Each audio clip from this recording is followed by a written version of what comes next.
if there was an award for the worst up-to-date YouTuber, that would be me. So I just look, yeah, I'm meant to be. I wanted to create this YouTube thing, but you know, I just forget, and I also get embarrassed trying to film when people are around and stuff like that.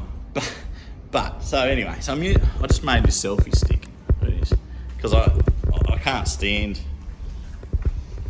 I don't have long arms.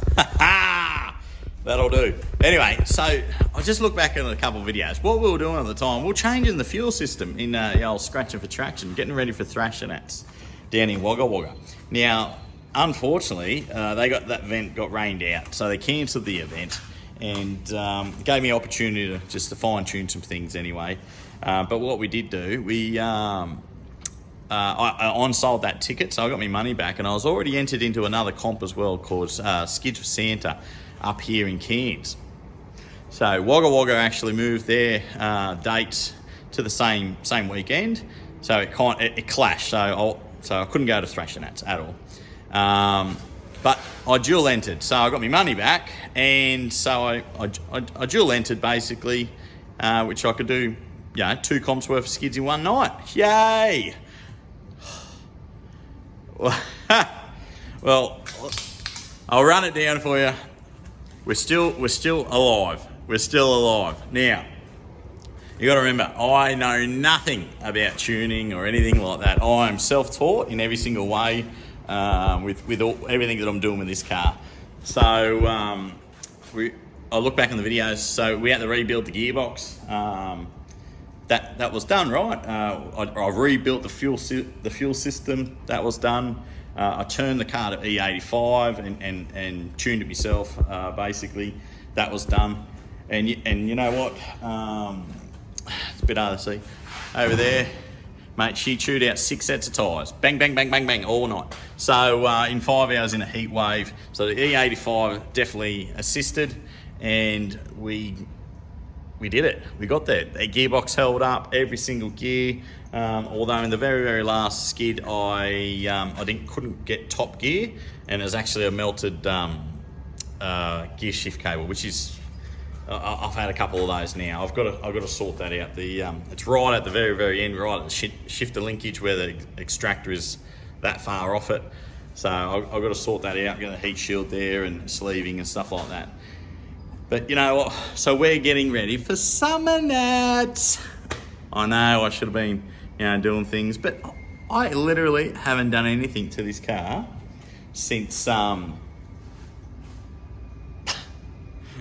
Skid for Santa in November. So we're looking at bloody, we're in December, almost halfway through it. Or not halfway through it, but we're there. But let's have a look at this. So I need to clean this up. Remember, I had to do this whole back quarter panel and the boot. So I've resprayed the whole back quarter panel, the boot. She'd already busted in from the comp. Let's turn this around and we'll have a bit of a better look. So she's all been painted, but obviously she's already, from the last comp. But she come up all right. I don't know if I showed you this, but I put a full send. I'll show you that in the videos as well.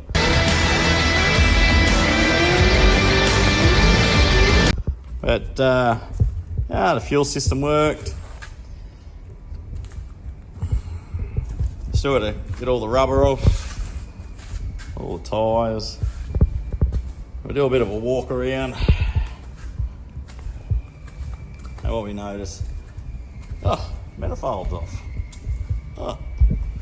So what you notice there is the manifold's off. Yeah, so I call this blower in training. So basically I have, we're going to Summernats, so we need to look the part. They're a little bit tough for the old Summernats buddy crew down there, and like the cars are just elite. Anyway, so we are now, what do they call them? Dual quad. I'm pretty sure that's what they call them, dual quad or whatever. Holley Sniper dual quad. Mate, I am so impressed with this Holley Sniper EFI system. Some other people may not like it. They you know, a lot of people go, oh, go carbs. Why didn't you go carbs? Well, you kind of got to stick to one fuel with the carbies. So if you're on, you know, if you're on petrol, your jets aren't big enough for E85. If you're on E85, your jets aren't big enough for methanol. So at least with the 650 Sniper, that's what we call it, which is the one throttle body unit, the very, like, the base entry level. So just one unit is called a 650 Sniper, and that was enough for me for petrol and E85. So that's pretty crash hot. Now they also have a Super Sniper, they call it, which is twice as much. So it's 1250, twice as much fuel injectors. So there's 8 injectors instead of 4 in the single unit. So I wouldn't have need any upgrades or anything like that to run methanol or E85 or stuff like that.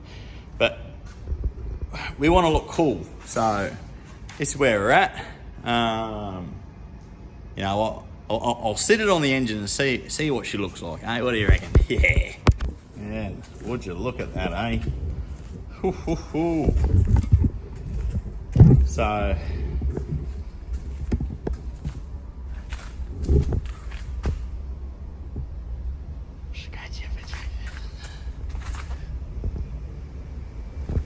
she's a little bit higher. Obviously got air filters to go again. Now, as you see, I've got 2-inch spacers there. That's actually for my throttle cable and everything are gonna bind up on these units.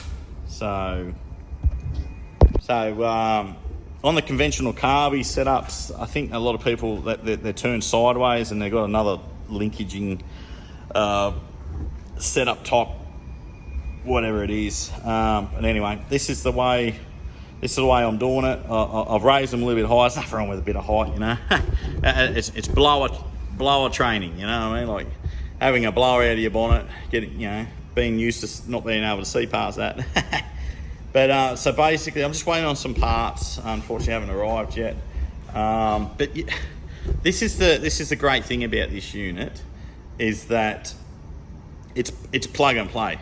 So since I've already had the original Sniper installed, literally all I did is remove the manifold with the throttle body unit connected still, unplugged the wires off the back of it, and then place this back down and plug the wires in the 2 fuel lines. There is no wiring that I need to do. There's no extra wiring whatsoever. Exactly the same, just plug and play, and it just looks a bit tougher. So, but this is the Super Sniper setup, 2x4 Super Sniper setup. Now, not many people run these, like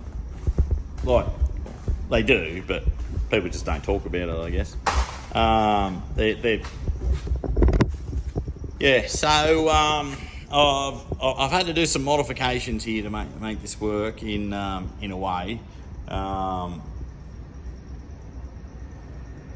The linkage between the 2 units, the spacing isn't quite ideal. There's no linkage kit. I miss out on the spacing that make those proper linkages between the 2 units work.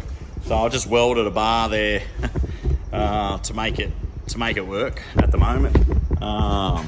So this bar here, I've just welded that in there. Still works on the ball joint setup and everything like that.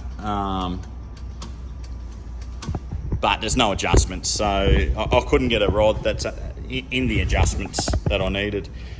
Now I have these come without an internal regulator. They want you to buy another external regulator, so it's just more money, and the way that the lines went. So I've actually played around and I've taken the injector houses off my old one and basically placed it onto this new one. The new one comes with a couple more wires that joins to the front one, so just for the injectors. But anyway, the way that I've made this, I'm still running an internal regulator. I I will go to external eventually, especially if I ever put a blower on, which, you know, it's a pretty high possibility that that's going to happen next year. Anyway, basically I was just trying to pull some, you know, big boy pants on and look the part. I think it, you know, I'm going to paint that manifold black, although I like the shininess. You can actually get these units in like chrome, gold or black. So probably if I went chrome, I could have stayed chrome, but since they're black, I guess I'll go black. Once you go black, you never go back. Yeah, so everything bolts up. So my fuel lines and everything that I created, I just had to put some elbows on. I'll just show you here. So I just had to put some elbows on because by the time my fuel line comes up, you know, the other unit was over in the center here, but you know, this one just comes up. She'll bolt straight there. Throttle cable go in there, no worries. She'll sit there. Obviously got to do something with me bonnet. She's getting there. It's getting there. That's all I can say. But I've got to clean up all this has got to come off. You know, we're getting ready for some of that. The other thing is I don't have lights. No lights. I've got to start wiring the rear lights up. I've done all the front, everything like that. I've got nothing in the rear here. The factory wiring's just not quite adequate. I think there's a lot of earth issues with it. So I'll look over that and see what I can sort out with that. But you need lights for Summernats. Yeah, it's just money and time that's holding me back. Obviously, yeah, you spend your money. You got to save your money to buy your things. You got to wait, and unfortunately, things come at the last second. And yeah, so I've got to wait another week till payday, so I can get some fucking air filters and a shifter cable. I haven't even, you know, and then, you know, that's the week before Christmas. So, like, I need to sort out my lights as well. It's just getting a bit for how you going. Anyway, this is the things. Are we going to be ready for Summernats? Not only that, I don't even think I'll get time to test it at all. I'll probably, yeah. But I'll keep making. I'll try and make these videos again when I'm ready to start it up. I'll run through that with you. So the whole start of basically, if you were to buy these Holley Sniper things, bolt them onto your fucking engine, I'll show you from the very, very, very start on how it works, basically, to understand an engine. Very simple things.